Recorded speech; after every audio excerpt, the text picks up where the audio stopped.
30 வயதாச்சு எனக்கு முடிதறிக்க ஒரு குழந்தை இல்லை. குழந்தை இல்லை. 40 வயதாகிவிட்டது நாடால ஒரு குழந்தை இல்லையே மன்னவா. 50 வயதாகி போச்சு. எனக்கு 50 உங்களுக்கு 55 வயசாகுது. இந்த வயசுக்கு மேல நமக்கு என்னைக்கு பிள்ளை இருக்க போகுது? என்னைக்கு ஒரு குழந்தை இருக்க போகுது? அடியே நாகக்கண்ணே, நீ ஒன்னும் கவலைப்படாத. ஆண்டவனுடைய அருள் இருந்தா 60 வயதுக்கு அப்பாலும் அழகான பிள்ளை இருக்கும் அம்மா.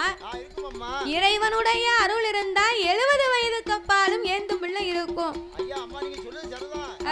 70 வயசுக்கு அப்புறம் குழந்தைய பெத்து ஆமா ஆணோ பெண்ணோ பெத்து ஆமா அந்த பிள்ளைய வளர்த்து ஒருத்தன் கையில என்னைக்கு நம்ம பிடிச்சு கொடுக்க முடியும்? 70வது வயதுல குழந்தை பிறப்பதனால எந்த தவறும் இல்ல. கிடையாது. ஆனா பிள்ளை தொட்டில்ல இருந்தா பாட்டி கட்டில்ல இருப்பா. பாட்டி கட்டில்ல கிடப்பா. அந்த அம்மாவுக்கு ஒரு அப்படி ஒரு நிலைமைன்னு வைங்க. இந்த ஐயாவுக்கு அதை விட பெரிய கஷ்டம். இவர் கம்ப ஊனி நடப்பாரு. இந்த பிள்ளைய தூக்கிக்கிட்டு அந்த ஐயா கடை தெருவுக்கு போனாருன்னு வையி. கம்ப ஊனிட்டு போனாருன்னா கடை தெருவுக்குள்ள உள்ளவங்க வேணும்னே கேட்பாங்க. என்ன கேட்பான்? ஏலே சுப்பிரமணி பேரனையா கூட்டு போற? நான் பெத்த புள்ளடா. நான் பெத்த புள்ளைய பார்த்து பேரனான்னு கேட்க உனக்கு அறிவு இருக்கா? என்ன பார்த்து நீ எக்காலம் பண்ணுது என்ன? அப்போ வயசு தவறி போச்சுன்னா நம்மள வாய்க்கு வந்த மாதிரி பேசத்தானே செய்வாங்க.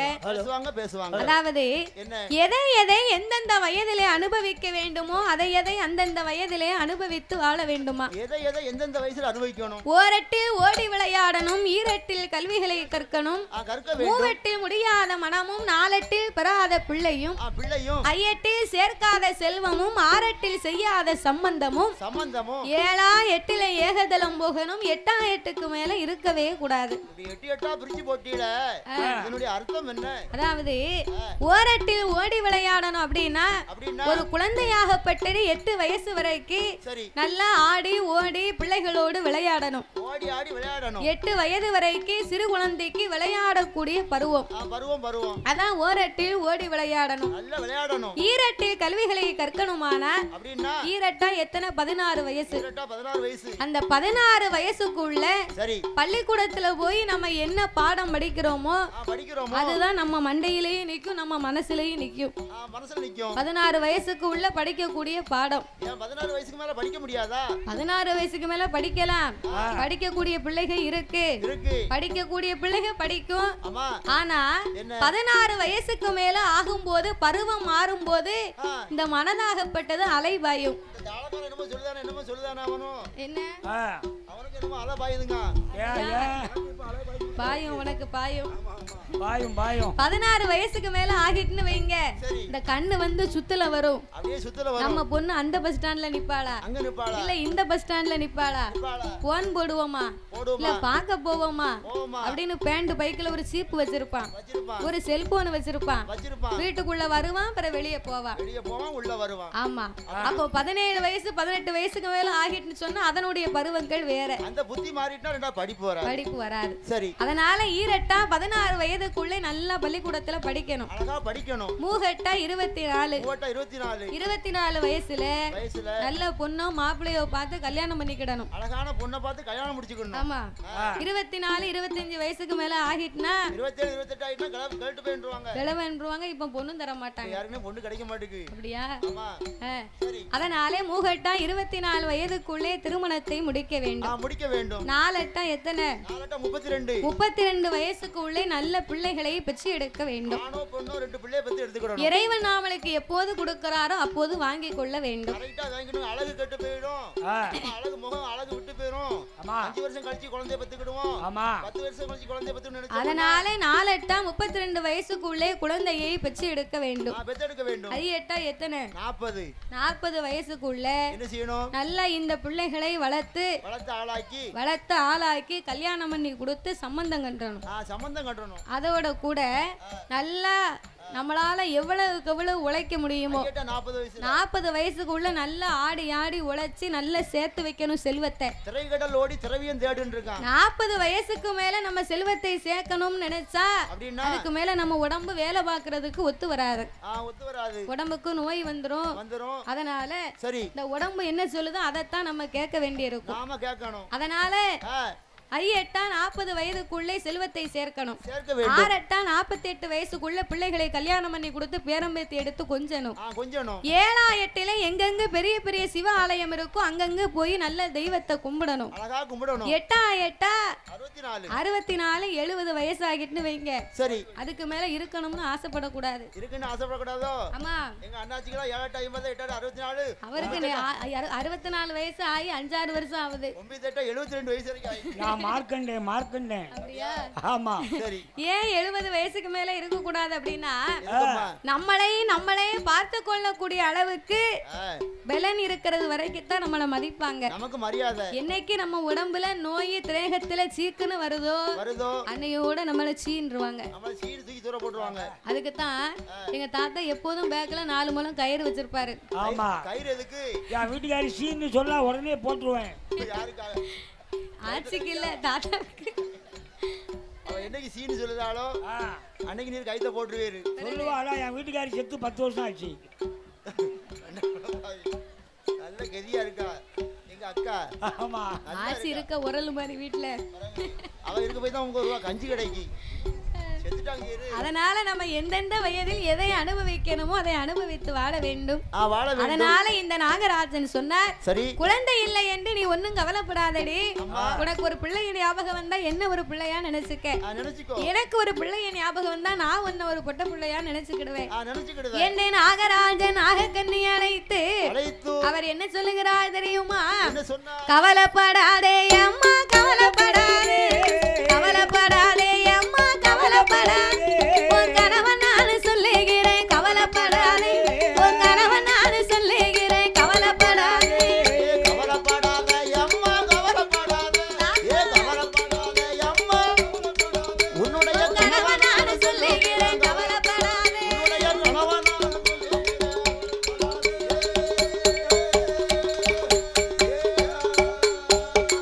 வருத்தப்படாதே தாயே, வருத்தப்படாதே, வருத்தப்படாதே தாயே, வருத்தப்படாதே, உன் மண்ணை நான் சொல்லுகிறேன், வருத்தப்படாதே, உன் மண்ணை நான் சொல்லுகிறேன், வருத்தப்படாதே, வருத்தப்படாதே அம்மா, வருத்தப்படாதே, வருத்தப்படாதே அம்மா, உன்னுடைய மண்ணை நான் சொல்லுகிறேன், வருத்தப்படாதே, உன்னுடைய மண்ணை நான் சொல்லுகிறேன்.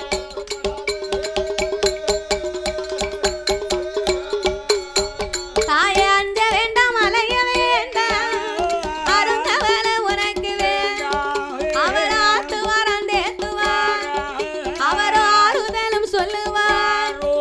அப்பம் பார்த்தாலே நாகக்கண்ணி, நான் உங்க தேவி நாகக்கண்ணி, இது நாளை இதுவரை நான் ஒரு பாவம் செய்யலை, நான் ஒரு பாவம் செய்யலையே, ஏன் ஒரு குழந்தை நமக்கில்லை, நான் அவை அடித்தேன், அரை கொடுமை செய்திட்டேன், மண்ண வைத்தாரோட அடைக்கலத்தை வயிறறிய செய்திட்டேன், ஓட்ட நாளி மறக்க ஓட்டளந்த தோசை உண்டா, கண்டுக்கு பாலிடாமல், கண்டுக்கு பாலிடாமல் கறந்து நானும் உண்டிட்டேன்.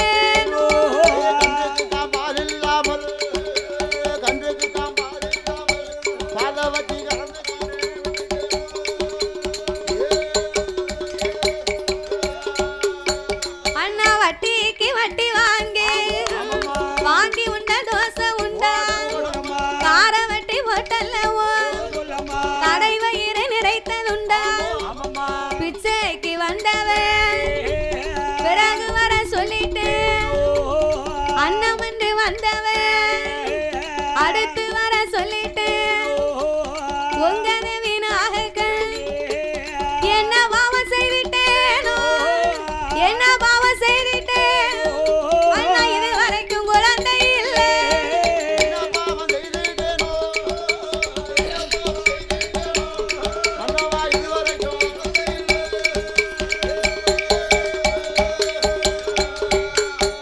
அண்ணா இது நாளே இதுவரைக்கும் ஒரு பாவம் செய்யலை, ஒரு குழந்தை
காய்க்கும் மரம் மன்னவா காய்க்கும் மரம் மன்னவா நான் வன்னிக்கா காயாமல் என் வழியோருக்கும் தாழ்வாகி போனேன் அல்லவா தாழ்வாகி போனேன் என் முச்சத்தில் ஒரு மரம் முத்து முத்தாகவே காய்க்கும் மரம் காய்க்கும் மரம் நான் முத்து முத்தா காயாமல் என் குலத்திலேயும் தாழ்வாகி போனேன் காய்க்கும் காலத்தில் காயாமல் போனேன் பூக்கும் காலத்திலே நான் பூவாமல் போனேன் மன்னவா பட்டத்தோடு மழை பொழியணும் பருவத்தோடு விதை விதைக்கணும்னு சொல்லுவாங்க அப்படின்னு சொல்லுவாங்க. பட்டம் தவறினா யாருக்கு நஷ்டம்? பட்டம் தவறினா நமக்கு தான் நஷ்டம். அதான் பட்டம் தவறினா பனங்கிழங்கு கூட நாரா போகுமா? என்ன ஆகும்? ஒடிச்சு சாப்பிட முடியாது. 10 நாள் 20 நாள் கூட ஆகி போச்சுன்னா அந்த பனங்கிழங்கு நாரா இருக்குமா, முடிச்சு சாப்பிட முடியாதா? பீரி வந்துரும், பீரி வந்து ஓலை வந்துரும். பிறவே ஓலை வந்து அவிச்சு திங்க முடியாது. அதனாலேயே மன்னா நாகராஜா நான் ஆத்தாங்கரைக்கு போனா அண்ணா வாரா மலடிங்கிறா. மலடிங்க நான் குளத்தாங்கரைக்கு போனா என்னை குழந்தை இல்லாதவன் என்று பேசுகிறாள் மன்னவா.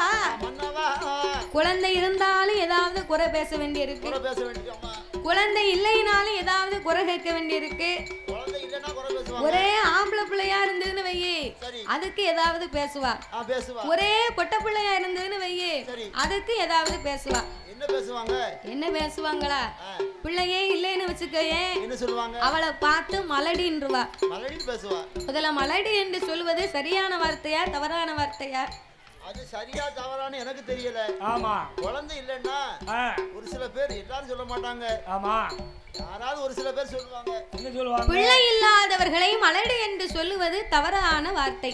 ஏன் தவறான வார்த்தை? மலடி என்பதற்கு முதலாவது என்ன அர்த்தம் தெரியுமாயா? என்ன அர்த்தம்? எந்த ஒரு பெண்ணு பூத்து நிறையாமல் இருக்கிறார்களோ பூக்காத பெண்களைத்தான் மலடுன்னு சொல்லுவாங்க. பூத்து விட்டதையான அது மலடு கிடையாது. இந்த விவரம் கூட தெரியாம நம்ம பிள்ளை இல்லாதவங்கள குறை பேசிக்கிட்டு இருக்கோம். அப்ப பிள்ளை இல்லைன்னா மலடின்றுவா. பிள்ளையை பற்றி எடுத்தாச்சுன்னு வையே அவளை பார்த்து கிளவின்றுவா. 2 பொட்ட பிள்ளைய பத்து வளர்த்துட்டு அந்த அம்மா நல்ல ஒரு பட்டு சேலை கட்டி பூ வச்சு நகைய வச்சு அந்த அம்மா தெருவுல மேக்க ஒருக்கா போயிட்டு வீட்டுக்கு திரும்பி வந்தான்னு வையே தெருவுல உள்ளவா பேசுவா. என்ன பேசுவா? 4 பிள்ளைய பத்து ஒன்ன பாரு என்ன பாருன்னு இருக்க மேக்கும் கிழக்கும் மினுக்கிட்டு வாரா. இந்த வயசுல இது இவளுக்கு தேவையா அப்படின்னு பேசுவா. அப்ப பிள்ளையை பற்றி எடுத்து விட்டா கிளவின்றுவா. ஒரே ஆம்பளை பிள்ளையா இருந்ததுன்னு வையே அதுக்கு பேசுவா. பொன்னடி எத்தவா கொல்லி வைக்கிறதுக்கு ஆம்பளை பிள்ளையா பெத்து போட்டிருக்காள, செத்ததுக்கு பிறகு ஒப்பாரி வைக்கிறது பொட்ட பிள்ளை இருக்காயா அப்படின்னு பேசுவா. ஒரே பொட்ட பிள்ளையா இருந்ததுன்னு வையே அதுக்கு சொல்லுவா கொல்லி எத்தவா இவ எந்த சொத்தை வைத்து இந்த பிள்ளைகளை கட்டி கொடுக்க போறா அப்படின்னு பேசுவாங்க. அப்போ இதுல இருந்து என்ன தெரியுது? இந்த பக்கமா போனா இந்த பக்கமா வருவாங்க, இந்த பக்கமா போனா இந்த பக்கமா வருவாங்க. வாழ்ந்தாலும் பேசும் தாண்டாலும் பேசும் வையகமதுதானடான்னு இருக்கான் உலகம். ஆமா, நம்ம என்ன செஞ்சாலும் இந்த உலகம் ஏதாவது பேசிக்கிட்டே தான் இருக்கும். அதனால அடுத்தவர்களுக்காக மற்றவர்களுக்காக வாழணும்னு நம்ம நினைக்கவே கூடாது. சரியான பாதையா இருக்கா, நமக்கு பிடிச்சிருக்கா, அது நல்ல காரியமா, நம்மளால செய்ய முடியுதா அப்படின்னா நம்ம வழியை பார்த்து நம்ம போய்கிட்டே இருக்கணும். பக்கத்து வீட்டுக்கார எதுவும் சொல்லுவானா, சொந்தக்கார எதுவும் சொல்லுவானா அப்படின்னு நினைக்க கூடாது. அதனால என் மன்னா நாகராஜா இதுவரைக்கும் குழந்தை இல்லாமலே மாண்டு வடிந்தோம். நாளை பின்னாமல் குழந்தை இல்லாமலே மாண்டு வடிந்தோமேயானா நாமளுக்கு செத்தாலும் பெரிய போராட்டம் வரும் அல்லவா? என்ன போராட்டம் வரும்? மன்னாச்சா கரை ஓரம்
பணம் இருந்ததுன்னு வைங்க, சரி, கூப்பிடாமலே முன்னால வந்து நிப்பாங்க.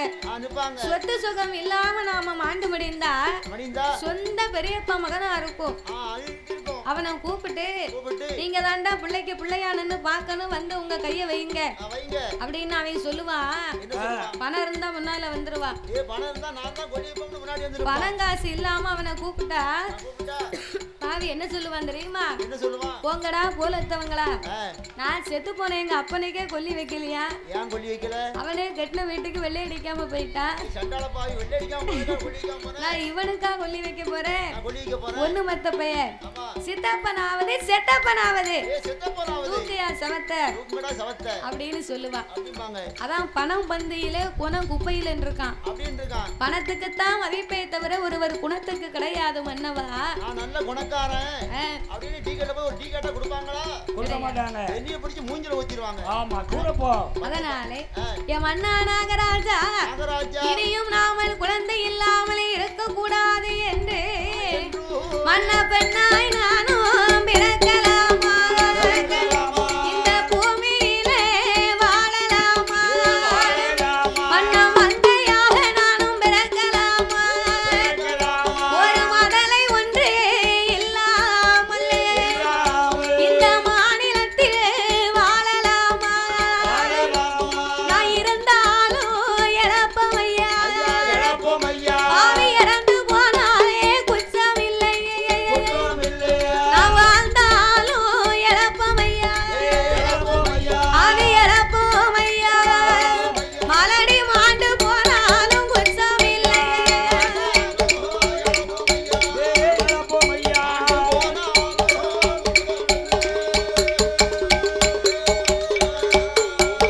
நான் இருந்தா இழப்போ இறந்து போனாலும் குற்றம் இல்லை, நான் வாழ்ந்தா இழப்போ மாண்டு போனாலும் குற்றம் இல்லையே மன்னவா.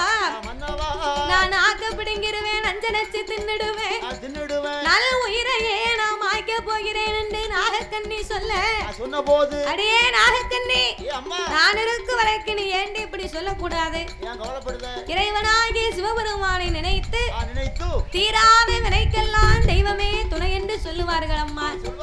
அதனாலே சிவபெருமானை நினைத்து நாமல் ஈராறு வருடமாகவே தவம் இருக்க வேண்டும் என்று நாகராஜனும் நாகக்கண்ணியும் அவர்கள் எங்கே வருகிறார்கள்? வெள்ளி சமா தலை மூலிகை, வெள்ளி சமா தலை மூலிகை, வெள்ளி சமா தலை மூலிகை, தலை மூலிகை, தலை மூலிகை, அங்கே விரதம் அது இருந்து வாரா இருந்து வாரா, அங்கே விரதம் அது இருந்து வாரா இருந்து வாரா, வெள்ளி சமா தலை மூலிகை, வெள்ளி சமா அழகா வெள்ளி சமா தலை மூலிகை, தலை மூலிகை, தலை மூலிகை, விரதம் அது இருந்து வாரா,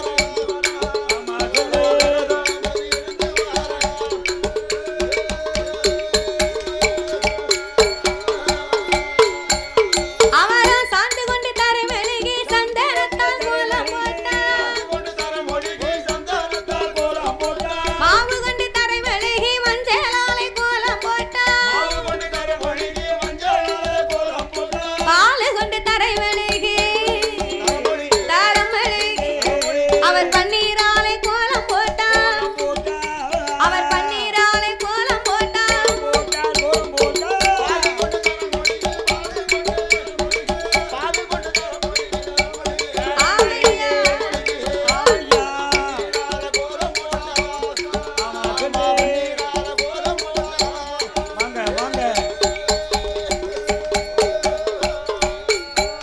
அவர கோலம் போட்ட இடம் அதிலே ஒரு குரத்து வாழை இலை விரி, அதிலே விநாயகனை பிடித்து வை, அவர நிற நாளி நிற மறக்க தெச்சனையும் தேங்காய் பழம் தீபங்களை ஏற்றி வை, கோலமிட்ட இடத்திலே ஒரு குரத்து வாழை இலை விரித்து அதிலே ஒரு விநாயகனை பிடித்து வைத்து நிற நாளி நிறமுறைக்கால் தெச்சனை தேங்காய் பழங்களை எடுத்து வைத்தார்கள்.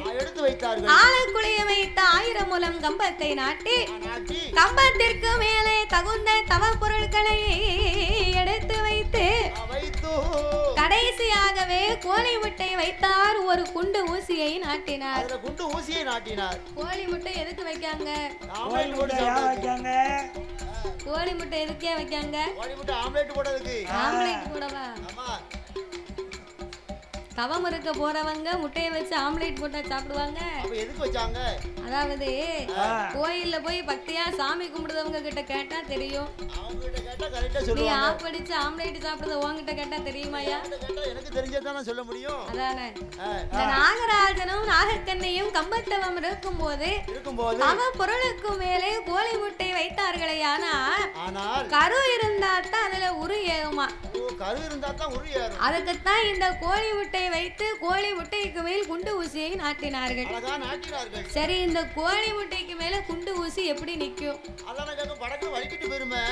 நிக்குமா நிக்காதா? அதுதான் உங்ககிட்ட கேட்க. கோழி முட்டைக்கு மேல குண்டு ஊசி நிக்கு அப்படின்னா ஓம் நமச்சிவாயம் என்ற நாமத்தை சொல்லி ஊன்றி வைத்தார்களாம். அந்த ஊசி நின்றதா? அதனால முட்டையில ஊசி நின்றது. சிவனுடைய நாமம் அவ்வளவு மகிமை உள்ளது. அப்ப இந்த நாகராஜனும் நாகக்கண்ணையும் ஊசி உடையின் மேல் இருவேர்களுமாகவே நின்று கொண்டு தன்னுடைய நாவை அந்த ஊசியிலே ஊன்றி வாளை ஆகாய மார்க்கமாகவே நிறுத்திக் கொண்டு நாசி அடக்கி ஊசி தவங்களை செய்து வருகிறார்கள். ஒரு நாள் தவம் இருந்தார்களா? ஒரு வாரங்கள் தவம் இருந்தார்களா? 12 வருடமாகவே தவம் இருந்து வந்தார்கள். 12 வருடமாகியும் பகவான் சிவன் வரவே இல்லை. அப்போது ஆண்டவனை அழைத்தார்கள். ஆண்டவனே பகவானே சம்போ சங்கரா, ஆண்டவனே பகவானே சம்போ சங்கரா, சிவ சம்போ சங்கரா, அடியார் செய்யும் தவத்தை பாரு, இந்த அடியார் செய்யும் தவத்தை பாரு.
ஒரு நாளும் இல்லா திருநாள இந்த கைலாசம் ஏன் இன்னைக்கு இப்படி ஆடுது அசையுது? ஒருவேளை ஆணிவேர் வந்திருக்குமோ? ஆணிவேர் வந்திருந்தா அடியோட சாஞ்சிருமியா? பக்க வேற அந்து போகல, ஆணி வேற அந்து போகல. இவங்க 2 பேருடைய தவத்தின் மகிமையாகப்பட்டது முக்தி வச்சு கைலாசமே கிடு கிடு கிடுன்னு நடுங்குது. அப்பந்தான் இறைவனாகிய சிவபெருமான் பார்த்தார். நாகராஜ நாகக்கண்ணையின் தவத்தை கண்டார். கண்டும் காணாதவரை போலவே கலி உலகத்துக்கு படியிழக்க பயணமானார். ஏன் தெரியுமா? இவங்க 2 பேருக்கு இந்த ஜென்மத்திலே பிள்ளை இல்லை என்பது இறைவனுக்கு தெரியும். ஆமா. அப்ப இந்த பார்வதி சிவபெருமானுக்கு படியரிசி எடுத்து கொடுத்தார். ஆண்டவனும் உலகம் எல்லாமும் படி இழக்கவே பயணமாகி வருகிறார். பகவான் படி இழக்க போறாரு. இந்த பார்வதி சும்மா இருக்காளா? இந்த ஆண்டவன் தானே என்னைக்குமே உலகம் எல்லாம் படி இழக்க போறாரு. நம்ம ஒத்தையில தானே எல்லாம் இந்த கைலாசத்துல உட்கார்ந்திருக்கிறோம். அதனால இவரோடு சென்று இவர் படியளப்ப இன்னைக்கு நாம பார்த்து வந்தா என்ன என்ற ஆண்டவனை அழைத்த பார்வதி, ஆண்டவா பரம்பொருளே, என்ன பார்வதி நீங்க உலகம் எல்லாம் படியளக்க போனீரையானா நான் ஒத்தையிலே உட்கார்ந்திருக்கேன். எனக்கு நேரம் போக மாட்டுக்கு. அதனால பேச்சு துணைக்கு எனக்கு ஆள் இல்ல. நேரம் போகல. நேரம் போகலனா டிவி போட்டு எம்ஜிஆர் படத்தை பார்க்க வேண்டியதானே. டிவியை போட்டு எம்ஜிஆர் படம் பார்க்கவா? ஆமா, நான் ஜோதி படம் பார்த்தானே. எந்த சேனல்ல இப்ப எம்ஜிஆர் படம் போடுதாங்க? எந்த படத்தை எந்த சேனல்ல வச்சு பார்க்க வேண்டியதானே. சன் டிவியை பார்த்தா நாடகம், விஜய் டிவியை பார்த்தா நாடகம், கலர்ஸ் டிவியை பார்த்தா நாடகம், சீத்தமிழ பார்த்தா நாடகம். எதுல எடுத்தாலும் இப்படி நாடகமா போடுதாங்களே. சாயங்காலம் 6 மணிக்கு மேலே டிவியே பெண்களுடைய ராஜ்யம் தான். 6 மணிக்கு மேல பொம்பளையால கையில பிடிக்க முடியாது. கையில பிடிக்க முடியாதுன்னா இதுல விளம்பரம் போட்டா அடுத்த சேனல்ல பாப்பா, இந்த சேனல்ல விளம்பரம் போட்டா அடுத்த சேனல்ல பாப்பா. இந்த வீட்டுக்கார ஐயா வேலைக்கு போயிட்டு வந்து வயிறு பசிக்கிடு ஒரு வாய் சாப்பாடை கொடுன்னா நம்ம போட்டு கொடுப்பான்னு நினைக்க கொஞ்சம் பொறும். அவளே அங்க சாவ போறாளா இருக்க போறாளான்னு நான் பாத்துக்கிட்டு இருக்கேன். சாவ போறான்னு 10 நாளா போட்டு இழுத்துக்கிட்டு இருப்பான். ஒரே நாள்ல நடக்குது. ஆமா, அப்போ கொஞ்சம் பொறும். அவளுக்கு என்ன நடக்குன்னு பாத்துக்கிட்டு விளம்பரம் போட்ட பிறகு நமக்கு வச்சு தாரேன். அதுக்குள்ள உமக்கு வயிறு பசி புடுங்குதாங்க அப்படின்னு இந்த அம்மா கேப்பா. இந்த டிவியால அன்னைக்கு எங்க வீட்டுல பெரிய பிரச்சனை ஆகி போச்சு. ஏன் அப்படி? நான் வேலைக்கு போயிட்டு வீட்டுக்கு வந்தேன். என் வீட்டுக்கு நாடகம் பார்த்துக்கிட்டு இருந்தா. சரி, நான் கொஞ்ச நேரம் உட்கார்ந்து இருந்தேன். ஆமா, உட்கார்ந்து இருந்தேன். என் பிள்ளை நான் காட்டாம்பல காட்டுக்கு வேலைக்கு போயிட்டு வந்திருக்கேன். ஆமா, பாவங்களுக்கு உழைச்சி தேஞ்சி சரி வந்திருக்கேன். நீ டிவி பார்த்துக்கிட்டு இருக்க. ஆமா, நாடகத்தை பார்த்துக்கிட்டு இருக்க. என்னன்னு கூட என்ன கேட்க மாட்டேங்க. ஆமா, ஒரு காபி கொடுத்துருக்கியா, என்னன்னு கேட்டிருக்கியா, சரி அப்படின்னு. ஆமா, உங்களுக்கு என்ன செய்யணும் அப்படின்னா, ஆமா நீ என்ன மதிக்க மாட்டுக்க. சரி, டிவியே பாத்துக்கிட்டு இருக்க. ஆமா, ஒன்னாலனா நாண்டுக்கு நீ சாவ போற அப்படின்னு. எப்போ டிவியை பார்த்ததுக்காயா நாண்டுக்கு நிக்க போறேன்? என்னன்னு கேட்க மாட்டுக்க, தண்ணி கொடுக்க மாட்டுக்க, காபி கொடுக்க மாட்டுக்க. அப்பந்தான் ஆச்சு நீ சொன்னது டிவி ஆஃப் பண்ணிருப்பாளே. எங்க டிவி ஆஃப் பண்ணா பிறகு அவ என்ன சொன்னா தெரியுமா? என்ன? நாண்டுக்கு நீ சாவ போற. நிக்கதே நிக்க வீட்டை விட்டு வெளியே போய் நாண்டுக்கு சாவு. டிவியை மறைக்காம நில்லு. மறைக்காம வெளியே போய் நின்னு அப்படிங்க. நீ நாட்டுக்கு நிக்க போறது மேட்டர் இல்ல. நீ நிக்கதே நிக்க டிவியை மறைக்காம ஓரமா நில்லு. என்ன தெரியுது? புருஷன் செத்தாலும் பரவாயில்ல. இவர் பேசினாரு. டிவியை மறைக்காம நின்னு பேசியிருந்தா ஆட்சி அப்படி சொல்லிருக்க மாட்டா. டிவி அங்க இருக்கு, இதுல நின்னு பேசிக்கிட்டு இருந்தா அப்புறம் அவ அப்படித்தானே பேசுவா. இந்த நாடகம் இவ்வளவு வேலையும் பாக்கு. பிறகு தாய்மார்கள் எல்லாம் அதுக்கு ரொம்ப அடிமை ஆயிட்டாங்க. தோசை சுட்டு கொடுத்தான்னா தோசை கல்ல பின்னால தலை மாத்தி போட்டு தோசை சுட்டா எங்க வருமா? நாடகத்தை பாத்துக்கிட்டு ஒரு கையில சட்டாப்ப ஒரு கையில ரிமோட். ஆமா, அப்போ நமக்கு டிவி பார்க்கணும்னு சொன்னா கைலாசத்துல டிவி கிடையாது, டேப் ரெக்கார்டு கிடையாது, லேப்டாப் கிடையாது, டச் மொபைல் போன் கூட கிடையாது. ஆமா, மொபைல் டச் மொபைலால என்ன பிரச்சனை வருது? எங்க வீட்ல என் வீட்டுக்காரிக்கு 55 வயசு ஆகுது. எனக்கு 62 வயசு ஆகுது. ஆமா, இது வரைக்கும் என்கிட்ட செல்லு கிடையாது. என் பொண்டாட்டி சொன்னா சரி என்னங்க நம்ம ரெண்டு சேர்ந்து ஆளுக்கு ஒரு டச் செல்லு வாங்க அப்படின்னா. ஆமா, நான் சொன்னேன் சரி. என் பிள்ளை என்னப்பா நமக்கு 60 வயசு 65 வயசு ஆயிட்டு